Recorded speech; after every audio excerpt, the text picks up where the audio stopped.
My name's Guy Kesteven, and for the past 20 years I've been lucky enough to professionally test some of the world's best mountain bikes. And tonight I'm riding the Orange Clockwork. It's the cheapest orange you can buy, but it's still very much an orange. I mean, the frame's the heart of any bike. I mean, it's a cliche, but it really is true. And I've done a cracking job on this. 44mm head tube, so you can get a tapered head set in there, tapered fork. Really nice little cable entry points, nicely worked, 6000 series frame, butted, hydroformed. Really nice detailing there for the dropper post. It's QR, it's not 142x12, but you've got rack and you've got mudguard mounts there if you're using it for utility, commuting work. It's got a post mount rear brake. And most importantly, it's a cracking shape. I mean, that's a 622mm effective top tube with a 460mm reach and 67-degree head angle. It's just a great all-round bike in terms of geometry. Forward-facing sleet slot, so your rear wheel spray isn't getting in there. And even though it's an entry-level bike, I really appreciate the fact, you know, it's over £1,000, but they haven't tried to make it less than £1,000 and it not be an orange, if that makes any sense. Dior group set with an SLX upgrade on the rear mech, external bottom bracket, so that's going to last. Decent wheels, Conti all-rounder tyres, forks are Recon with a Maxilon, that's really important. They haven't, throwaway steering precision. Damping's pretty basic, but it's a 32mm stanchion, so it steers well. And it's consistent, it's just a consistently controlled fork, and it really lets you make the most of that excellent geometry on there. Orange themselves will admit you could get a better spec'd bike for less, but the frame quality really is, it's excellent. No fuss, but a lot of class. Class with a capital K, as one of my Yorkshire mates always used to say. And, aesthetics are obviously a personal thing, but it doesn't half look nice up here in front of, I think, what is officially England's greatest view. And you're buying into such a storied brand here. I mean, Orange were one of the first proper mountain bike brands out of Britain. Grew out of Tushingham sales in the Yorkshire Dales before moving to Halifax. It's the brand where Greg Minnaar started racing on, the greatest downhill racer of all time. Still winning things today. And Oranges are still winning things today. They've kept that simple, rider-focused ethos, built out from a cracking frame. And the Clockwork just really works. It's a lovely, lively, flowing bike. It feels so smooth. And that geometry is really sound. And it's just a classic bike for classic mountain biking. I mean, this is where I started out. Boltby, the Moors, High Paradise Farm, for a cup of tea and a scone, back when it was Ginny's grandmother running it, not Ginny, who's opened it recently again.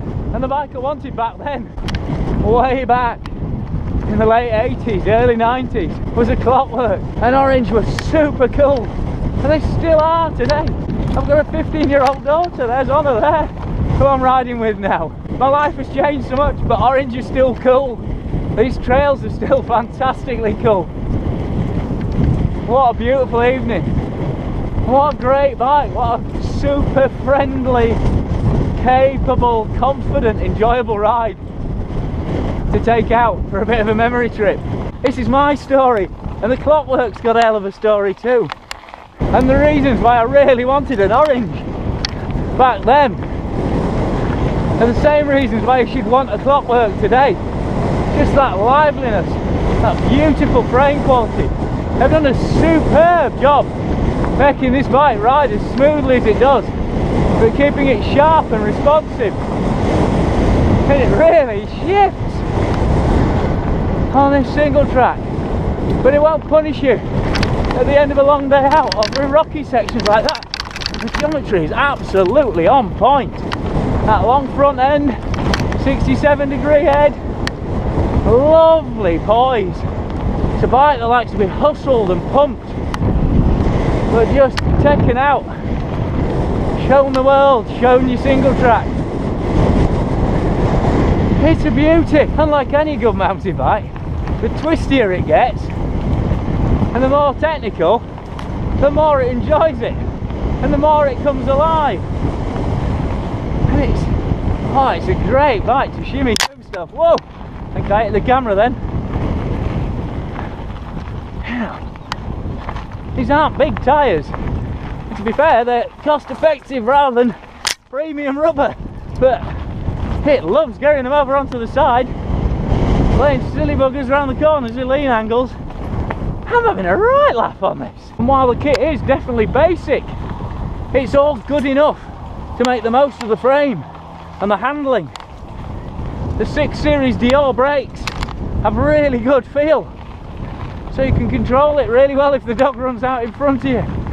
And the Maxwell fork is controlled and accurate enough to take the rougher line, because that back end's smooth enough to cope with it, which isn't true on many hardtails at this price.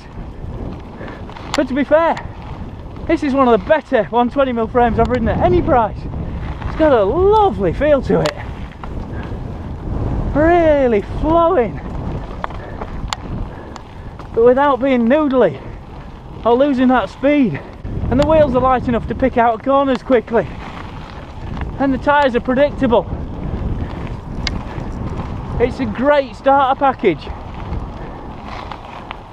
It really is a fun bike to play around on, whether it's little tight demo tracks like this or a proper big ride on moors. Well, I shouldn't be surprised. They know their onions as well as their oranges. But this has been a cracking little ride. It's just classic UK mountain bike, but classic UK mountain biking.